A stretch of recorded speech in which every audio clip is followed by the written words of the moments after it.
Tonight, it's Live with Vince Elliott. Live with Vince Elliott.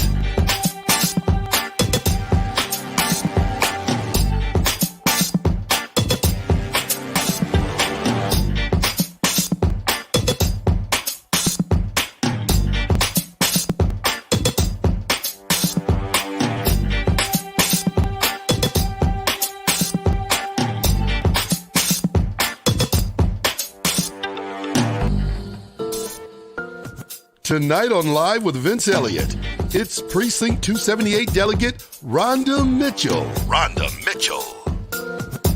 Also, former Detroit Lion turned sports commentator and analyst, it's Lomas Brown.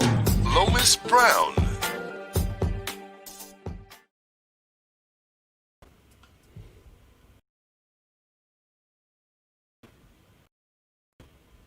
Wow. I told y'all I need help.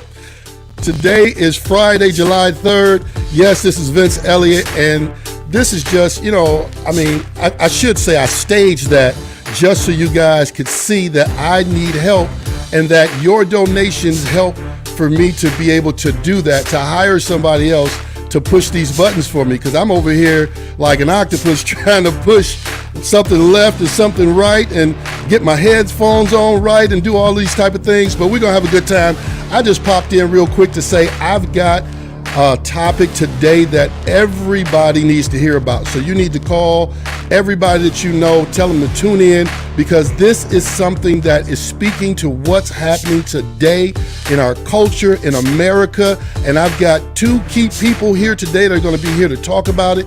But before we get into that, let's stop and take a listen to this. Hey everybody, Vince Elliott saying thank you for tuning in. Real quick, I wanted to invite you to become partners with us and contribute to our success. Our success is your success. One way that you can do that is by subscribing to our YouTube page, The Vince Elliott. Click on the notification so that you are notified when we go live or upload new content. Secondly, please share this broadcast with your family, friends, contacts, Craig and them, Cud and them, share with everybody. Lastly, you can contribute to the success of the broadcast with a financial contribution of only $1.25 a week, $5 a month, or $60 contribution for the year by using the Cash App information that's on the screen, $Live with Vince Elliott. So thank you for helping us to bring information, education, inspiration, motivation, and yes, a few laughs to the world. Oh. Thank you. Well, you know, I was going to play a new Little V, but, you know, it's not quite ready. I'm sorry. I'm sorry. I tried. I've been busy, and it's almost ready. It might be ready before the end of the show. Who knows? I might play it at the end of the show if it's ready. We'll see. Of course, again, I could use some more help, right? So in the meantime, I'm going to play an oldie but goodie. It's a short one, and maybe if you're new to the show, you haven't seen it, check it out.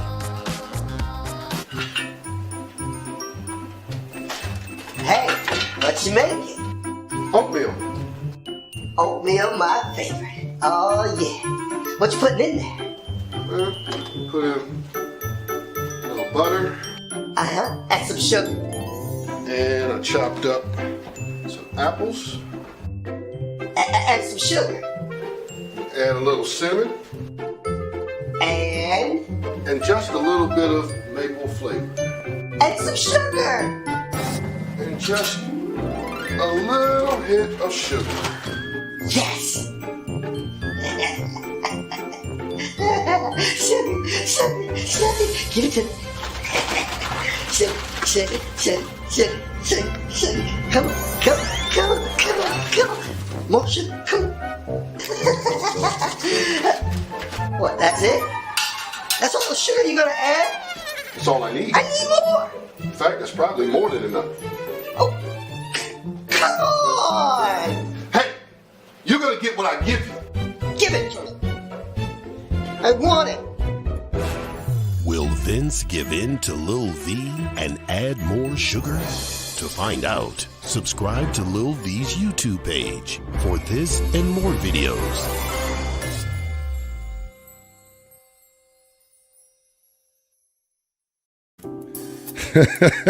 Well, in case you don't know about Lil V, let me just give you a heads up on what he's all about. Everybody has that voice in their head that's tempting them to do some things that might not be the best thing for them to do, whether it's eating bad, whether it's, you know, being procrastinating or whatever it is. It's that little voice in their head that tries to get them to do the wrong thing. Well, mine is called Little V, and the difference with him is you can actually see him and see how he tries to tempt me. So there's more episodes on our YouTube page. He has his own YouTube page called Lil V. You can look that up, Lilvee.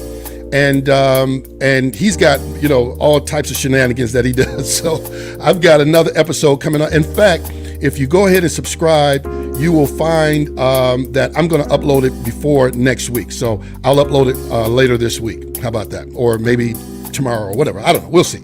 In the meantime, I want to bring on my first guest. Now, here's what we're talking about today. Let me just pave the way real quick. Everybody is understanding that we need to get out and vote, right? And so we need to understand that it's more than just voting for the president.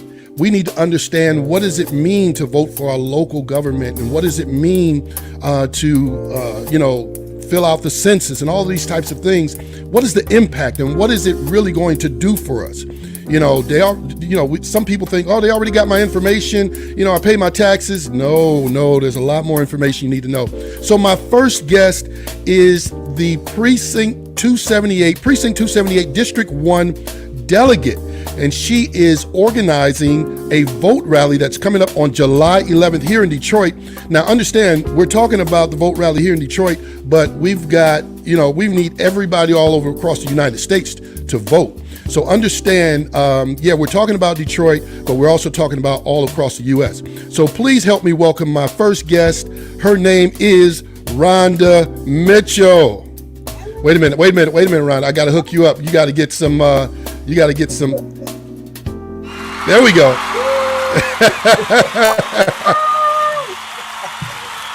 Rhonda Mitchell. Okay, so now, before we get into our conversation, I got to bring up my next guest, but because of who he is, and I can't give him that soft music. I got to give him something a little harder. Here we go. There we go.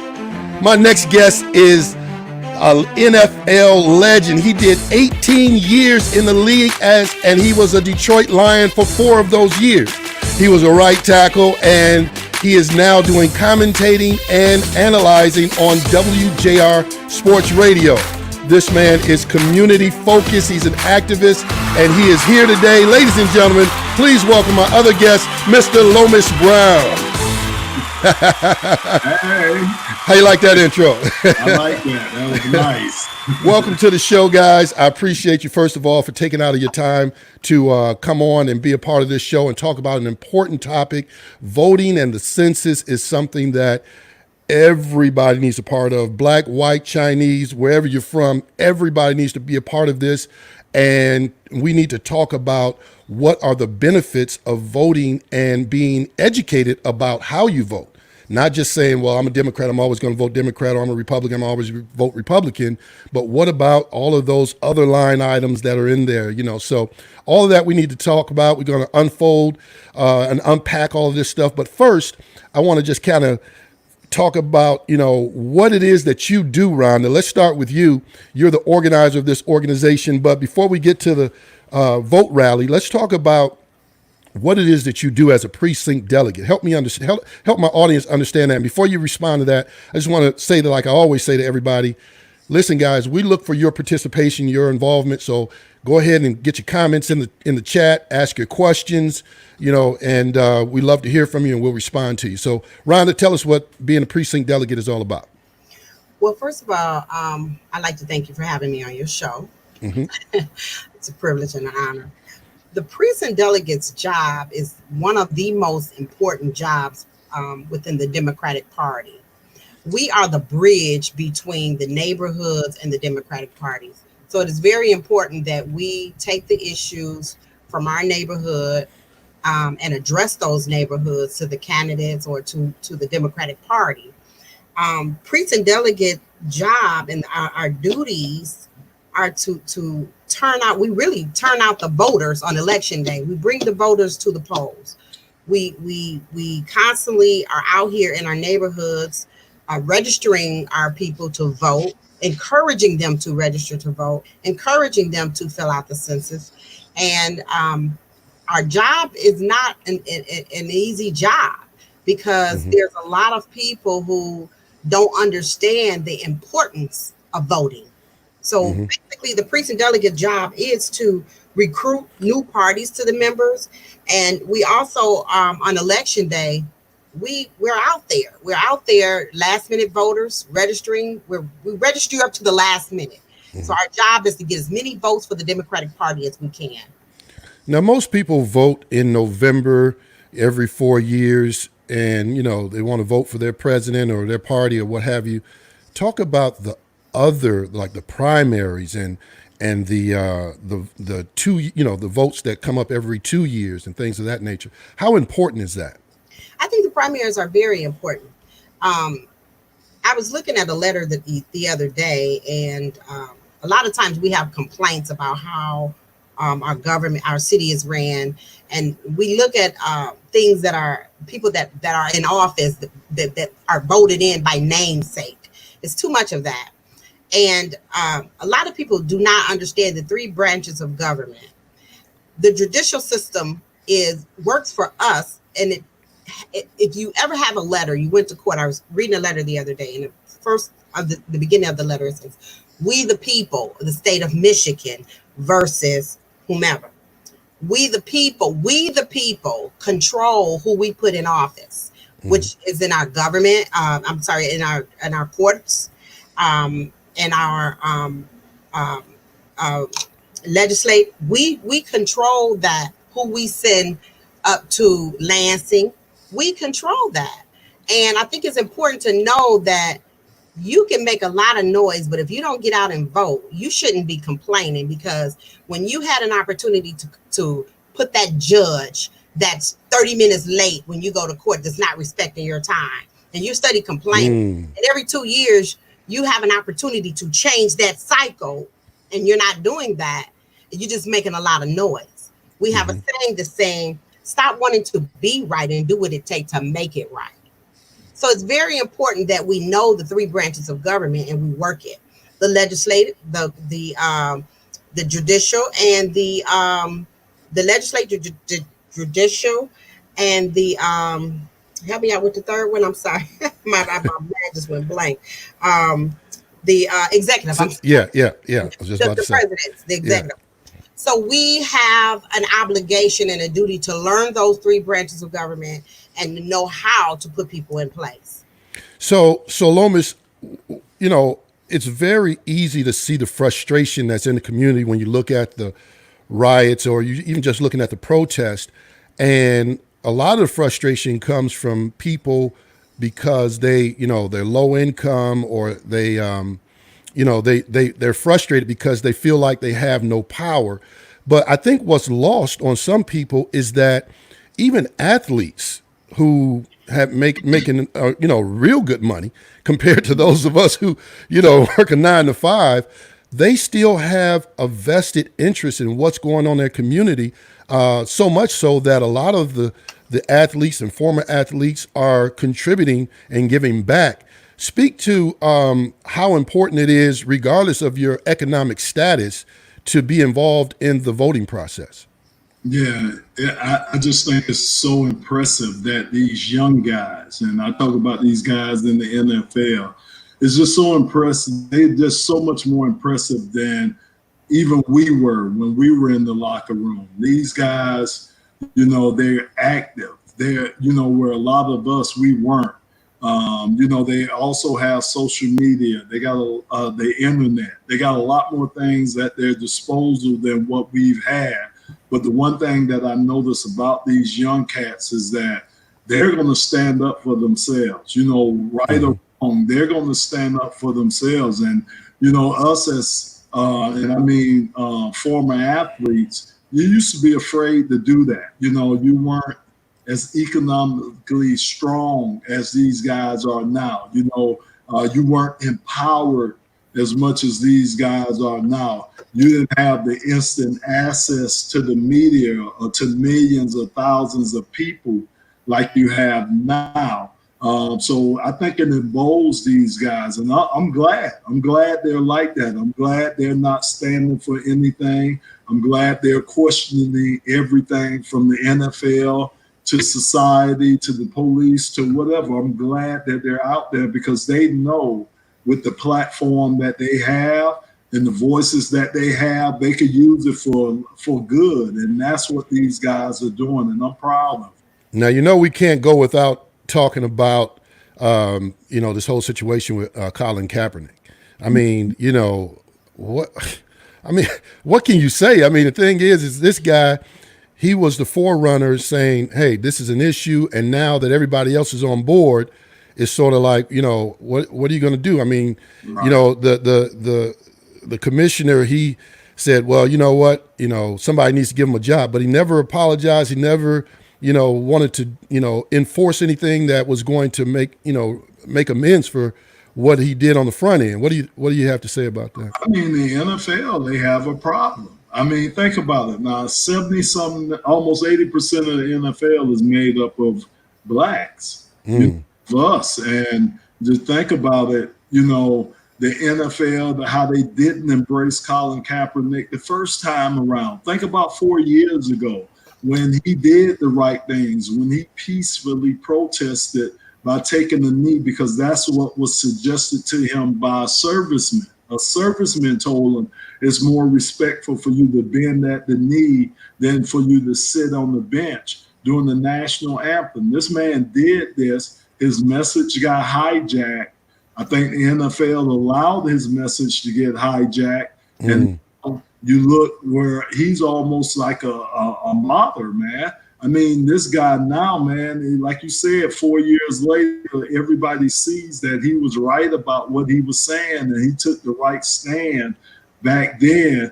Now, like you said, it should be just, where they should speak his name. They shouldn't be afraid to say his name. He should have a job in the NFL. Are you kidding me? He could be the backup in Detroit right now if he wanted. I mean, come on, man. It's ridiculous. I know that's right. He's not in, man. So Rhonda, as people are, in tune now more than ever, they're fired up. They want change. They're seeing changes in the businesses in terms of how they're, looking to do the right thing, for lack of a better term. And they're, you got Netflix giving $100 million to black-owned banks and things of that nature. What should people be doing with this momentum to make sustainable change? I think right now we have a platform, and our voices should be heard and is being heard. When you look at New York, how they wanted to paint Black Lives Matter in the street, and our president had some issues with that. I believe that this systemic racism has been going on for several years, and it's time to put a stop. We Black people didn't cause this problem, and I hate to say it, but the white people caused this problem, and now they have to fix it. We have been stereotyped for many, many years. We have been targeted for many, many years. Our Black men have been thrown in prison. And later on, you will hear from Daryl Seegers, who was a young Black man that was thrown in prison for 27 years for a crime he never committed. So I say right now we have the platform. We should use it to our advantage, because I do believe that we will be the agent of change. We will make a difference. What did you see, Lomas, during your years in the NFL in terms of racial discrimination? Even though, most people will automatically think, well, you don't have the problems with race, when you go out and about, because people recognize who you are and all that type of thing. Was there still discrimination, and did you face that even when you were playing in the NFL? Oh, that's a big misconception. Yeah, I'm an NFL or a former NFL player, but guess what? The first thing a person see when they see me is a Black man.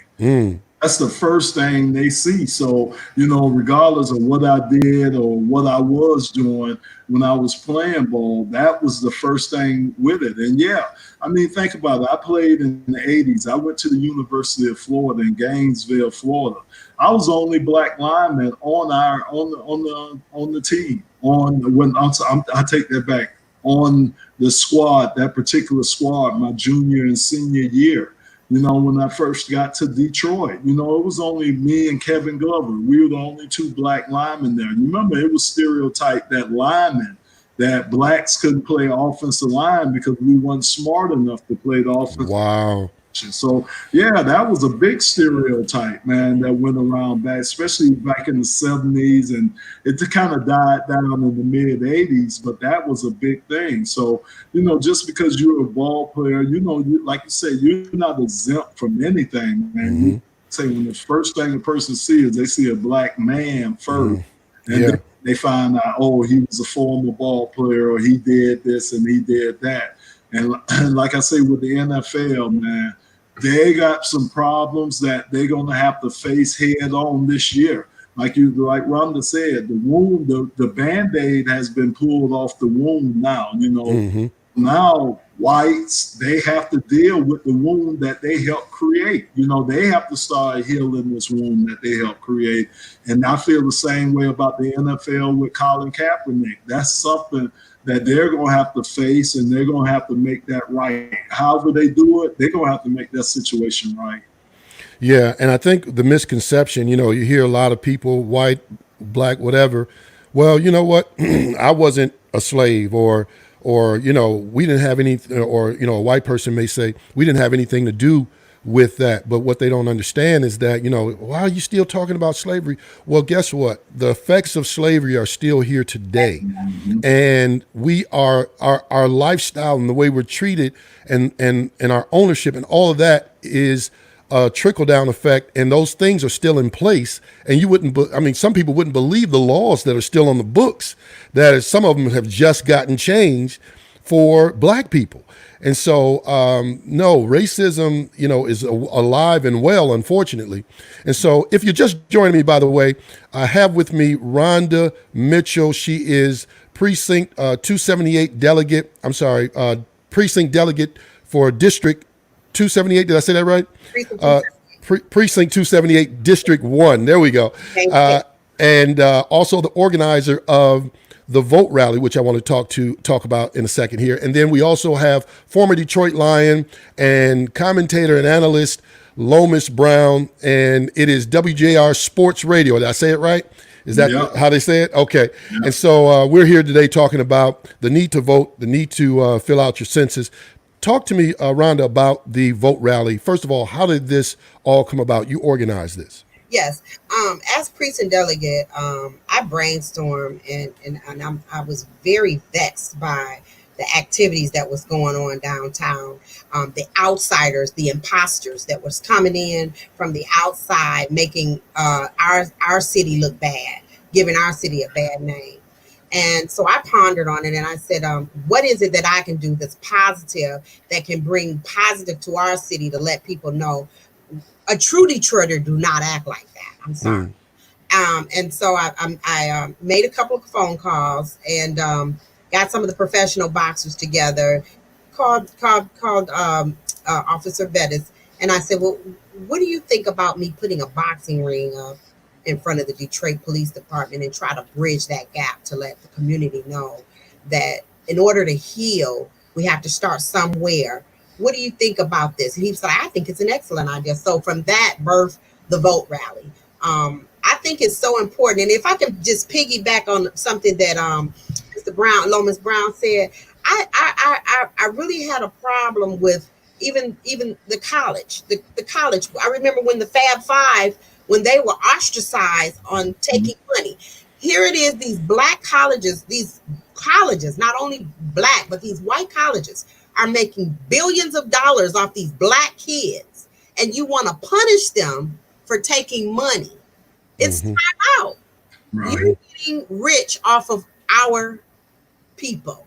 You're getting rich off of our people. It's time for a change. And I commend the young generation because they're out here every day. They're out here letting their voices be heard. And I commend them. You know, what's interesting is I saw a post on Facebook and it basically said in a nutshell, why do, white people hate us so much? And I said, in my response to it, I was like, oh, pick me. I know why. Because before we were doing the labor for free. We were building and making them rich and wealthy for free. And now we have the audacity to want to get paid, not only get paid a fair wage, but we actually want to own something. We want to be on an equal platform. And so, that's where the problem is, because tell me what oppressor, or if you want to put it in a different name, what person who is in total control, or what entity that's in total control wants to now say, you know what, I'm going to give up some of my control to the point where you have some control just like I do, and I might be subservient to you in some instances. Nobody wants to do that. It's like owning a business. If you're the owner of that business, you're not going to give up control willingly to your people who worked for you, and then all of a sudden they have equal say like you do. So that's kind of the mindset. It's like, we've been running this country since we kidnapped you and brought you over here. Now you want us to let you own some baseball and football teams and hospitals and airlines, and so that's where the struggle is. Yes. And I think that white privilege has been going on. And I know they hate to say that, but it's been going on for so long until they became immune to it. Deaf ears. Mm-hmm. It's been 400 years and more. It never left. So when you think about racism, I thought about it the other day. My mom is battling cancer, and she had a neighbor. She's been in her neighborhood 13 years. On the left-hand side of her is a Caucasian couple. They haven't never spoke to my mom. Wow. All of a sudden, people are going out of their way to speak to us. Wow. So the message is being clear. It's getting clearer, and they're beginning to see. I even had a friend of mine say, I really thought that the Black people were taking this too far, but I had to step back. And she said, I had to step back and I had to say, you know what? I do have white privilege. Mm-hmm. Yeah, I think what it is that, it would be wrong and horrific, for them to experience what we experience. But, sometimes I use the analogy, what if I came to your house and I took, say I was talking to a white male, and I took your wife and your children, and I put your children on the East Coast, and I took your wife and put her, as far as to the other side of the world as I could, and all types of ungodly things were done to her, violated her, and all those types of things. And then I beat you until you could barely walk and made you work for me. And then, fast forward, and then I say, well, why you can't pull yourself up by your bootstraps, and you don't own anything, and I tore apart your family, and your great-great-grandchildren, they don't have anything. I put you in a box where I say, nobody in this area, we're not going to help you because we don't like you. We're not going to give you any loans or anything. I mean, so I just put you at every possible disadvantage possible. And then I say, well, that happened to your great-great-grandfather. What's the problem? Right. It's ridiculous, Lomas. I mean, I remember the 70s, and I know you do as well, Lomas. Mm-hmm. So I was a little naive. I'll say I was widely naive as a youngster to the racism back then. But, talk about what some of the differences of what you may have seen in the 70s versus what we're seeing today. Well, I mean, to me, I put it in terms of this. I grew up in Miami, and we had race riots down there in the late 70s, early 80s. And what it was about because a Black insurance agent was killed by a white cop. And the cop got off. And, again, this is back in the late 70s, early 80s. We had riots in Miami.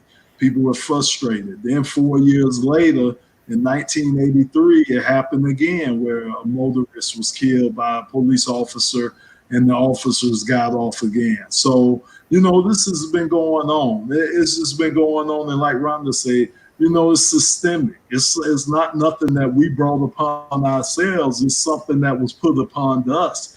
The system was already here when they brought us here. Mm-hmm. It was already set up not for people like us. It was set up for the, white folks. It wasn't set up for Black folks like us. You could even look at the NFL.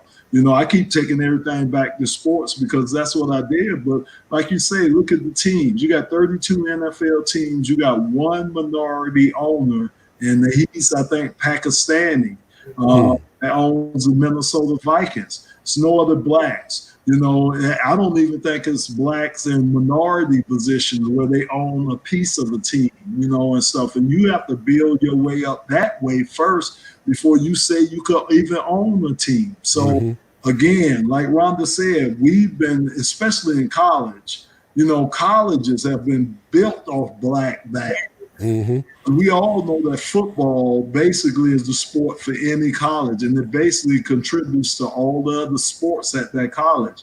And what's football? Like I say, 70, 80% black. So all these big universities, University of Michigan right up the road, all these big, huge universities, all for blacks. It's been built off of the backs of blacks. Well, I want to get back to talking about some of the solutions as it relates to, like, the vote rally, the census. Rhonda, speak to the census. I mean, we have a general understanding of what the census is all about. We know that if we are counted, the more people, the more money is allocated to our communities.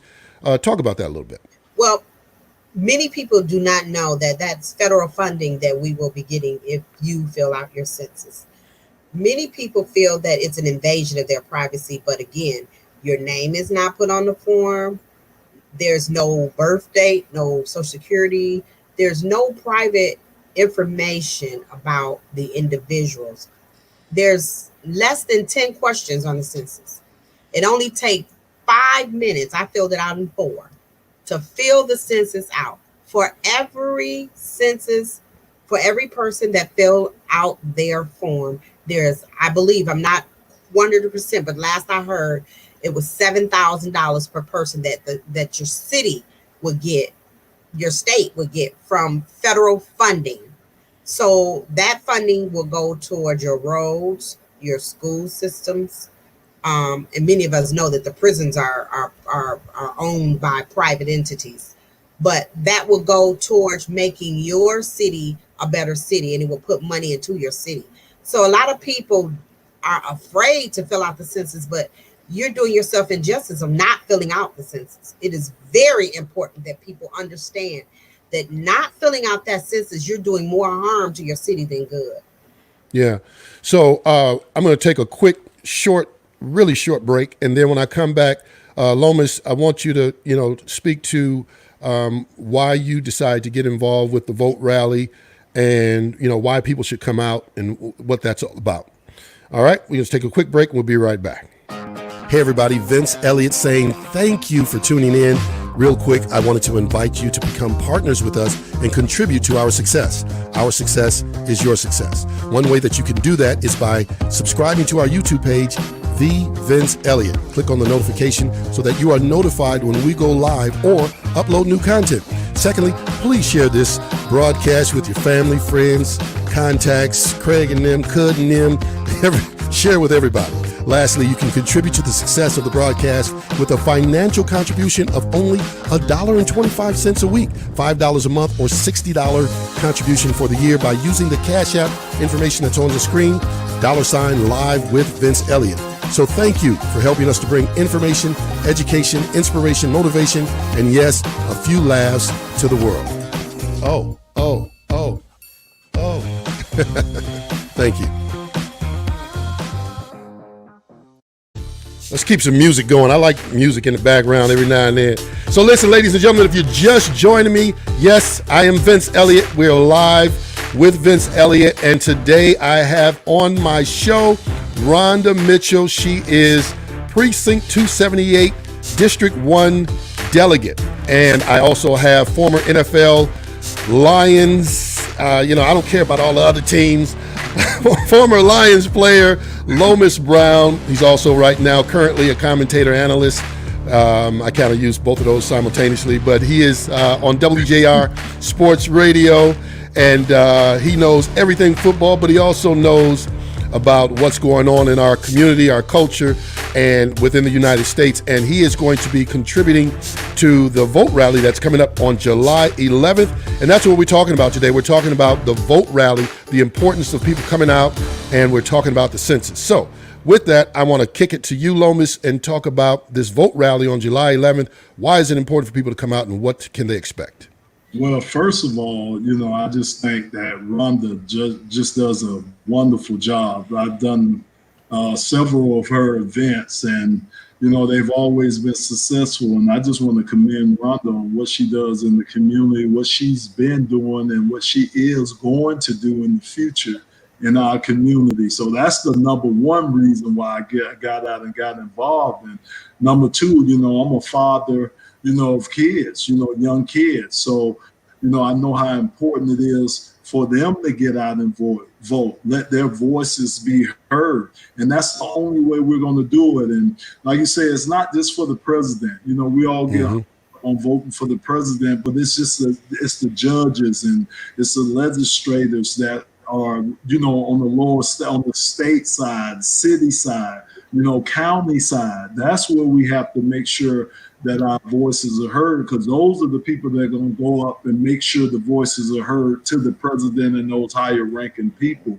And the other thing is, let's just find something common to rally around. You know, I think what we've been doing with the protests has been wonderful, how we've all come together.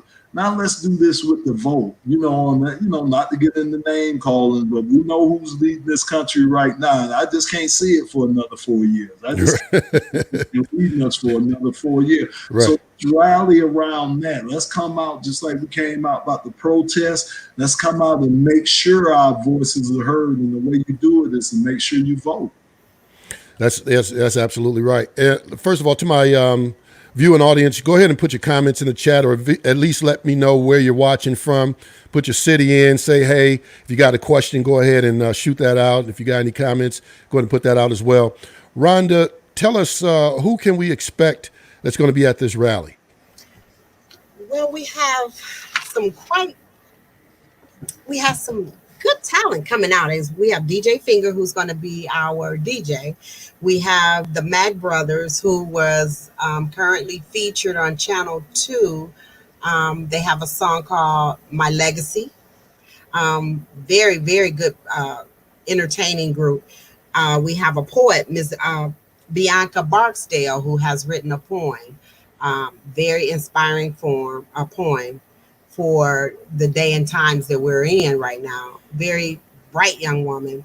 We have Mike Turner, Chief of Staff from the Wayne County Sheriff's Office. We have Judge Rhonda Evans, who's very involved in the community work. We have Judge Kenneth King from the 36th District Court.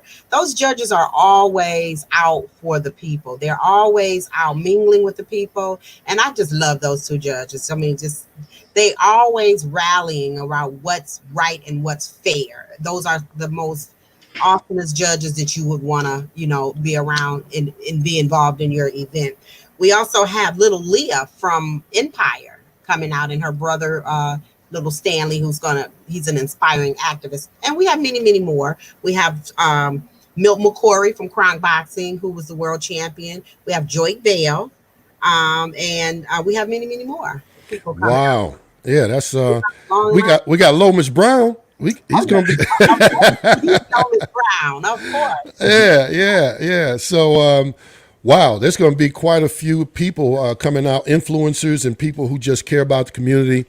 And of course, the viewers, you guys, if you come out, you should come out. I'm going to say when you come out, right. Then we will have, it's not just about coming to see who's going to be there. It's not just about coming to see the performances. It's a vote rally. It's about rallying together for a common cause. And of course, we'll be social distancing, and we will have masks and PPE equipment to distribute. Oh, okay. Okay, that's good to know. Social distancing, and you are required to have on a mask. Okay, now that's very important. So yeah, just to echo that, there will be social distancing precautions and things of that nature put in place. And if you don't have a mask, when you get there, you'll be issued one. That is correct. And so we will have, I guess, people are going to be 6 feet apart and all that type of thing. Now, where exactly is it going to be? It's going to be at 1301 3rd Street. That is the Detroit Police Headquarters. Okay. Be on the front lawn. And we will also be doing the hustle. DJ Finger will have us. Okay. 6 feet apart, and we'll do the hustle. Now, will there be hustle lessons for those of us who may not be as hustle savvy? Get in where they can fit in. Lomas say, I need some of those lessons. I mean, like Mr. Lomas Brown said, we need to bridge the gap, but we can have fun and get the message across at the same time. And what time does it start? It starts at 12 p.m. to 3 p.m. Okay. There's no fee. It's free. You can also, we will have the clerk's office there that will be registering people on the spot. We will have certain candidates there that will be there that you can see, but they won't be speaking because this is nothing political, stressing voting and census. So we don't want to get into the political ramification of things. Okay, so let me just pause you there. So what you're saying is that it's more about getting people to be involved, whatever their choice is. Correct. It's not geared towards political party. Correct. Okay. All right. So yeah, that's good to know for everybody out there. So understand that this is going to be replayed. So this is going to be shown a lot of times, with any live stream, you have less viewers on the live than you do on the replay. So understand that, your message today is going to get out and people will see it on the replay. So this is available on my YouTube channel. The Vince Elliott is what you search for. And you'll see it on there. It'll upload, I don't know, maybe a couple hours after this is over. And then of course I'm going to do the replay on Facebook, probably 2 times within the following week, at least 2 times this following week. And then we're going to come back next week and we're going to talk about it some more, a little bit as we talk to the Mack brothers. So they're going to be on next Friday. Gave you a little sneak preview of what's happening there. So yeah. So, all right. So now we've got all this, this talent. We've got all these notable folks that are coming. Lomas is going to be there doing the hustle. I mean, that alone is worth coming out to see. It's going to be a little sparring, a little boxing and everything. Okay. I was going to say traditionally, football players are known for their lack of dance coordination. Have you seen any shows of the Dancing with the Stars? I'm a witness, man. I'm fun, man. I got the 2 left feet, so. So I want to make sure that all the viewers, whether you're watching it live or whether you're watching on the replay, make sure that if you chimed in after we got going, that you go back and you watch it from the beginning. Today's show is only an hour, and we talked a little bit about what the census and how it impacts. Because what is it per person? Is it per person that they give a certain amount of money, Rhonda? As far as what? The census, like if they, yes. Yes. So, for every person who fills out their census form, the state gives $7,000. Say, for instance, you have 5 people in your home and you fill out your census. Well, that's 5 people, $7,000 per person. So let's just be clear. They're not going to cut you a check for $35,000 to come to the house. That's yeah, you got to be real clear. Money is coming from federal funding for your state. Okay. Cities. And that's why it's important to make sure we know who we're voting for on the state level, because there has to be integrity and accountability for those funds. So if it's 5 in my household and 5 in the next household and on and on and on, and we got, 10,000 people in this particular area, 10,000 times 7,000, do the math. That's a lot of money that can go towards things in our particular community. Exactly. Because if you can go back, Detroit was once in the red. When we were bankrupt, we made CNN, we made national news. Mm-hmm. If the people fill out the census form, imagine the money that the federal funding that we can get to help improve our city. And let me reiterate, I said there will be no boxing. I just want to reiterate that. There will be boxers there doing workout techniques. So I need to reiterate that because of the USA boxing. They totally stressed it. The governor said no boxing. So we don't want to define the governor's orders. Okay, so some techniques. Now, I just thought about, boxing, and I really never became a boxer. I can hold my own, but I also thought about the fact that I consider myself to be an athlete, all around. And I was thinking, Lomas, maybe, we got something in common. You played pro ball and you were, doing your thing. I was all neighborhood. So, when I was in my neighborhood, I was, I think I went all neighborhood in basketball and football 3 years in a row. So, I don't have no trophy or no video to prove it, But I was going number one draft pick. When we would pick teams. I was the quarterback of the neighborhood. I was the distributor on the basketball court. So I figured we kind of got something in common in that way. I like that. I like that.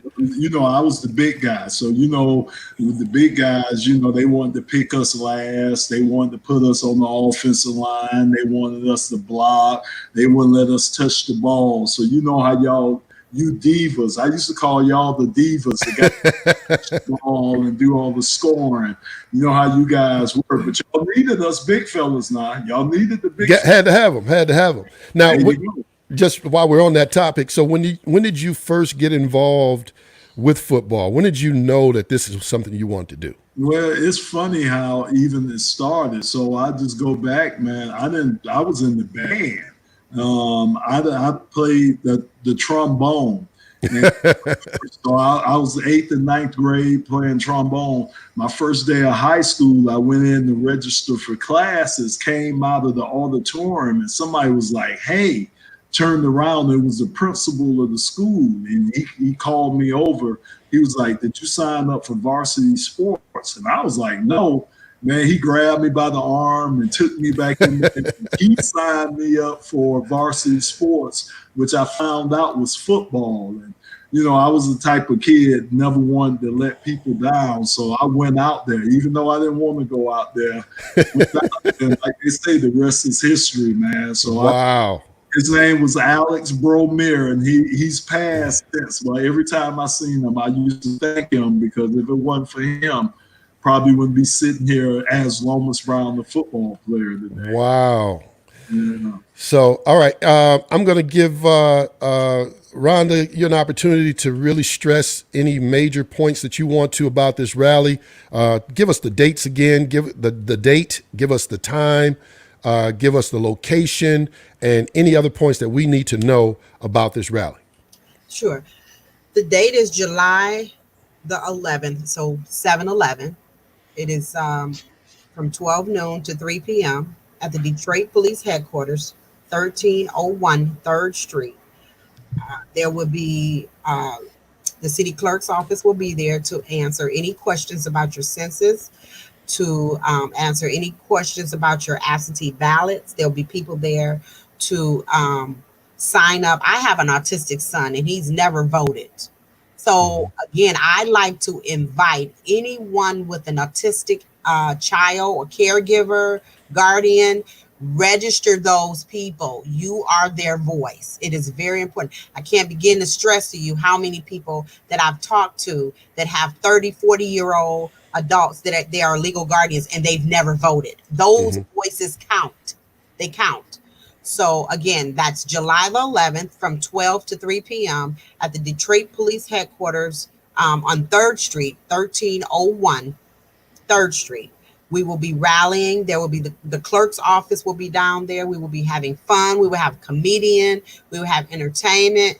We will be having a good time. And this is how we can bridge the gap between our police department and our city. We don't want any outsiders. You're not welcome. So if you are an imposter to look for trouble, you look somewhere else, because there's not going to be any trouble. Wow.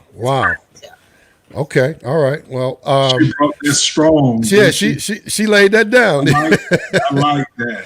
So, I'm just going to be the voice of the people. Now, this is not me. This is me sensing the voice of the people. Now, not that this should be the focus, but we want to know, is there going to be any food down there, whether it's free or we can purchase? Will there be some chicken? Now, I want to know if it's going to be some chicken. Is it going to be some chicken? Time to find out. Oh, man. Okay. All right. Well, I got a feeling that now I can't speak for the organization, but I got a feeling there might be some chicken, at least some chicken wings involved.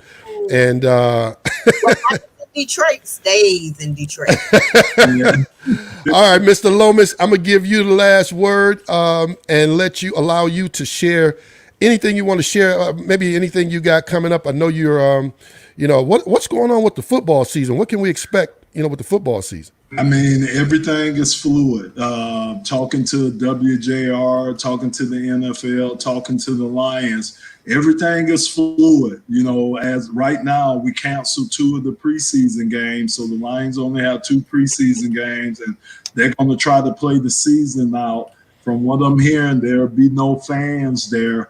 And we might be, I'm saying myself and Dan Miller, who's the voice of the Lions, we might have to call the games from either a studio back here or from home when they go on the away trip. So everything is up in the air, and that's how they're taking it right now. And, you know, it's just been extraordinary times. And all I'd like to say is this, you know, it's a lot of things have been going on in this world. And like I say, it's been extraordinary times. Some good, but a lot of bad's been going on. But I just think the good, it's good that can come out of this bad. And, you know, for the young folks to rally the way they've been rallying, I think that's been such a positive. So, you know, if we could get them out and vote, which, like I say, Rhonda's been doing a great job of trying to get the people out, get it out there so people can vote.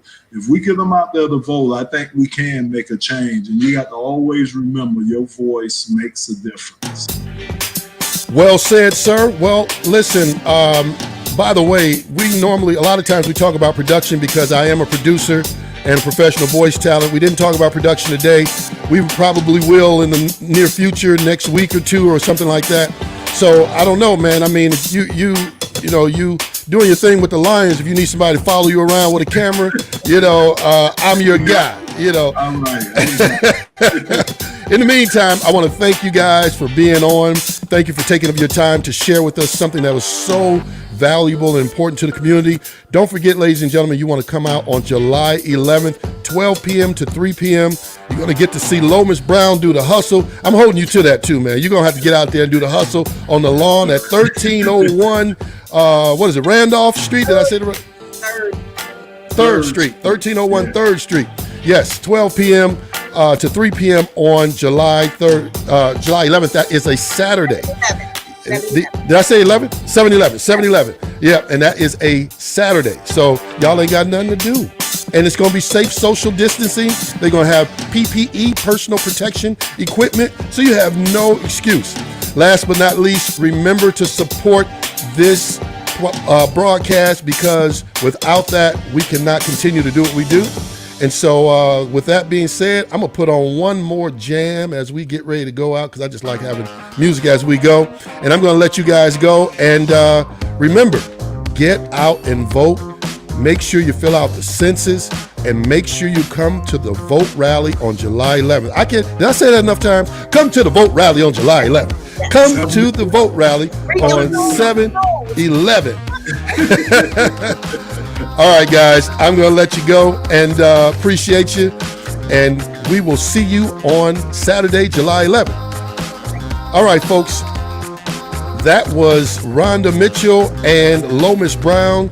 Rhonda Mitchell, as you may have heard, if you didn't hear, she is the Precinct Delegate for Precinct 278, District 1.